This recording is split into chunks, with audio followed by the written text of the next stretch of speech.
Kabalingon nga amay diri sa may Purok Lower Supon sa barangay San Jose, Coronado City, Subong Langit karon iya nga aga. Ining biktima sa Bing kilala nga kay Junri Cisnorio, 32 anyos ini, may ara sang asawa. Kag ang suspect naman amo ni si Jerry Sintin Cisnorio, 53 anyos, amo ni ang amay kag lunsay residente diri karon Bing sang nasabit karon iya nga lugar. Diri kita no sa area Subong Langit pag una ta abot Bing. Ang area is sakop sang Upper o Lower Supon na Alex. Lower Supon. Sakop sang Lower Supon diri sa nabukid nga bahin. Kay humalinto sa may sentro kagina, insaka naton ang area nila diri. Kung makita diri bukid na gid siya, no? Bukid na siya diri kita Bing, may mga pipila na karon iya ka puluyan.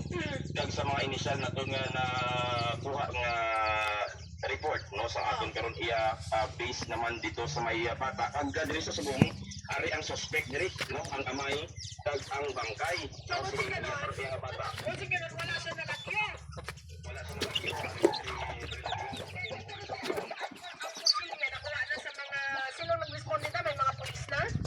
may ara na sang pulis kag kapot na Breda Bing ang pusil. Okay. Kung ano nga tawag ni pato ko ano nga tawag ni nga pusil niya Breda Bing. Kasi paltek na nang bali-bali. Hindi man laba na siya. Na hindi na pagtiro bla sa pispis na kung mag ano ka kung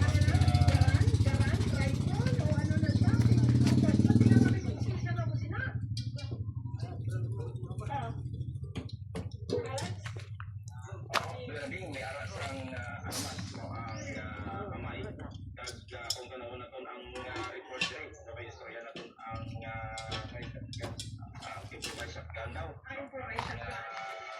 armas. Kaya kagabi pa lang may ara na sang di pag may ginagamit mo lang nagalunta Breda Bing. No, dahil sa base diri sa istorya sa utol sining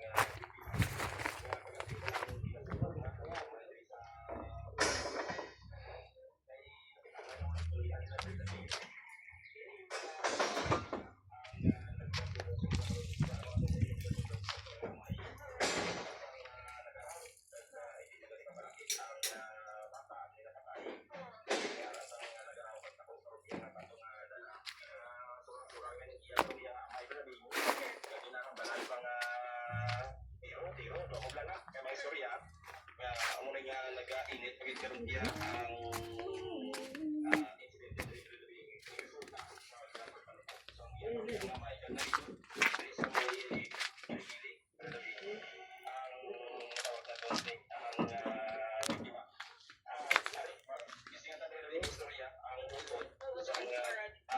sang biktima. Ang tatay Alex nakaprosas na yan, nakaprosas kay Base Bala, nagkatulutindog ka mo da, kag may mga pulis kag mga agaw, bala ka pusil na nakagbaniro, bala, maghalong ka mo? Oo, nakaposas na. Okay. Nag-hold